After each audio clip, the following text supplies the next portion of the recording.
नमस्कार दोस्तों, RJ education में आपका स्वागत है।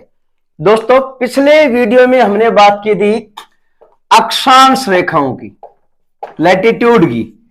इस वीडियो में हम बात करेंगे देशांतर रेखाओं की, लॉन्गिट्यूड की।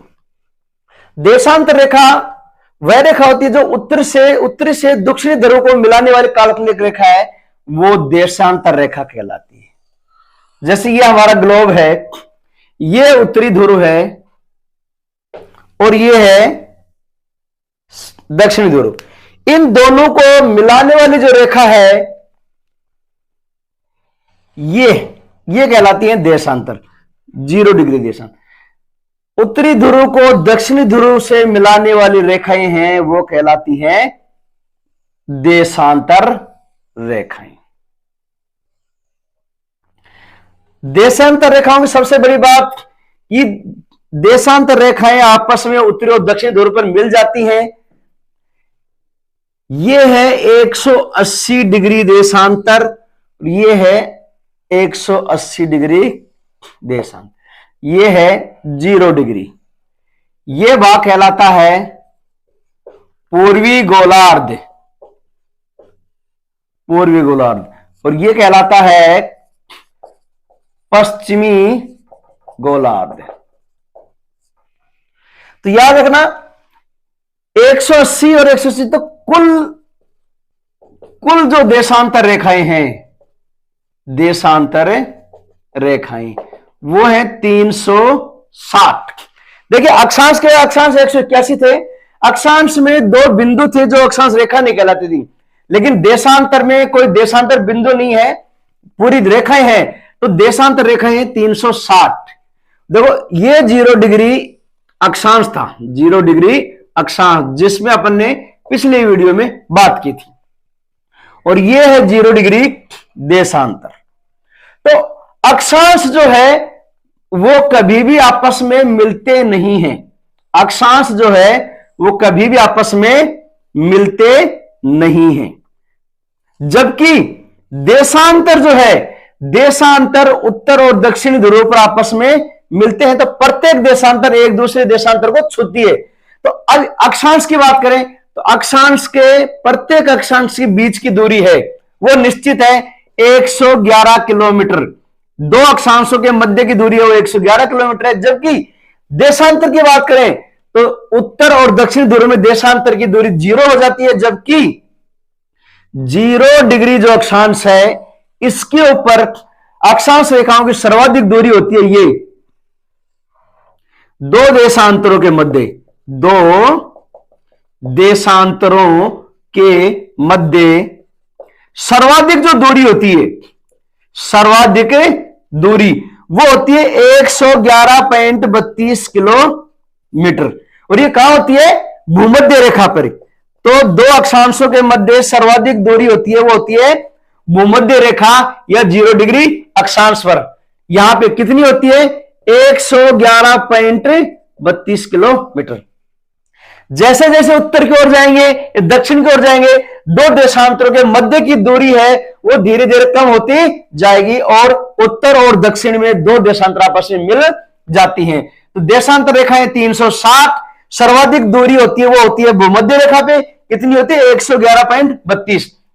प्रत्येक 2 देशांतर रेखा आपस में मिलती है, जबकि अक्षांश रेखाएं कभी भी आपस में नहीं मिलती। और अक्षांश रेखाओं के मध्य की जो दूरी है वो होती है 111 किलोमीटर।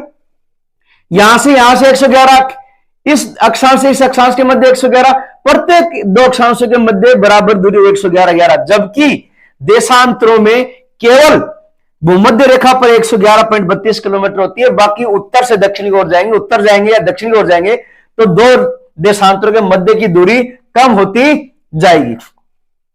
अब बात करेंगे देशांतर की। तो 2 देशांतरों के मध्य, ध्यान सुनना, 2 देशांतरों के मध्य का क्षेत्र गोर कहलाता है। गोर, GORE, गोर कहलाता है। जैसे इस देशांतर से इस देशांतर के मध्य ये जो क्षेत्र है यह क्षेत्र कहलाएगा गोर। दो देशांतरों के मध्य का क्षेत्र गोर कहलाता है। और अगर हम बात करें अक्षांशों की, ये जो क्षेत्र है, तो अक्षांशों के दो अक्षांशों के मध्य का जो क्षेत्र था, दो अक्षांशों के मध्य का जो क्षेत्र था वो कहलाता है कटिबंध। कटिबंध कहलाता है, कटिबंध कहलाता है। दो देशांतरों के मध्य का जो क्षेत्र है वो गोर कहलाता है, और दो अक्षांशों के मध्य का जो क्षेत्र है वो कहलाता है कटिबंध। जैसे ये 0 डिग्री थी, 23.5 था, तो ये था उष्ण कटिबंध, फिर शीतोष्ण कटिबंध, फिर शीत कटिबंध। वैसे ही देशांतरों के मध्य क्या कहलाएगा? गोर, GORE। और ग्लोब के ऊपर अक्षांश और देशांतर रेखाओं का जाल है वो कहलाता है ग्रिड। किस पर? ग्लोब पर। ग्लोब पर अक्षांश व देशांतर, अक्षांश व देशांतर रेखाओं के जाल को ग्रिड कहते हैं। ग्रिड कहते हैं। अक्षांश और देशांतर रेखाओं के जाल को ग्लोब पर क्या कहते हैं? ग्रिड कहते हैं।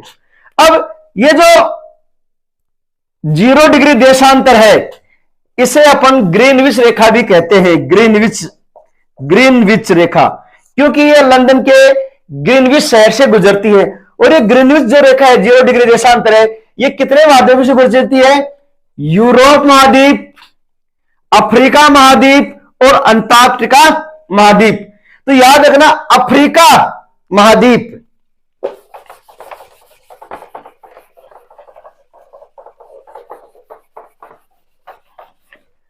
अफ्रीका महाद्वीप जो है, अफ्रीका महाद्वीप से तीनों रेखाएं गुजरती हैं। तीन कौन कौन सी? 0 डिग्री अक्षांश, कारक रेखा और मकर रेखा।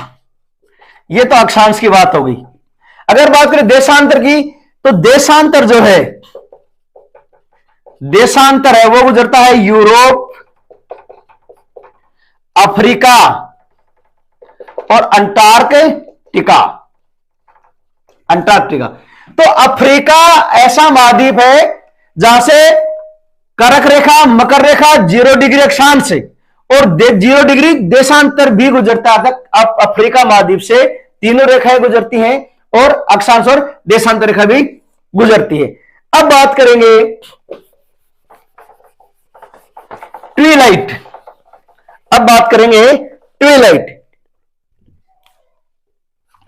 TWILIGHT, Twilight. ये ट्विलाइट क्या होता है? तो देखो दोस्तों ध्यान से, सूर्योदय से पहले और सूर्यास्त के बाद, सूर्योदय से पहले सूर्यास्त के बाद आपने देखा होगा एक नारंगी कलर छा जाता है। जब सूर्योदय होता है उससे थोड़ा सा पहले और सूर्यास्त के थोड़े बाद आसमान में एक नारंगी कलर छा जाता है। यह कलर क्यों छाता है? तो सूर्योदय और सूर्यास्त के बाद वायुमंडलीय धूल कणों के कारण किरणें विसरित हो जाती हैं,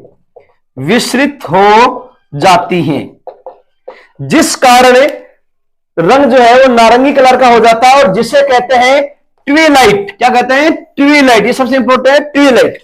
ये प्रश्न पूछा जाता है कि सूर्योदय के पश्चात नारंगी कलर का, रेड कलर का रंग क्यों हो जाता है? तो उसका कारण क्या था? वायुमंडलीय धूलकण। इसका मेन कारण क्या है? वायुमंडलीय धूलकण। सूर्य की किरणें वायुमंडल धूल के कारण विसरित हो जाती है, परावर्तित हो जाती है, जिससे हम ट्विलाइट कहते हैं। और सूर्योदय और सूर्यास्त का बाद जो समय है वो लालिमा लिए हुए नारंगी कलर का हो जाता है, जिसे कहते हैं ट्विलाइट। तो दोस्तों ये थी हमारी अक्षांश और देशांतर रेखाएं। अगला हमारा वीडियो होगा वो होगा पृथ्वी की गतियां, जिसमें घूर्णन गति है, परिक्रमण गति है, दिन रात कैसे बनते हैं, ऋतु कैसे बनते हैं, उससे संबंधित। दोस्तों वीडियो अगर अच्छा लगा हो तो लाइक और शेयर जरूर करना। धन्यवाद। जय हिंद।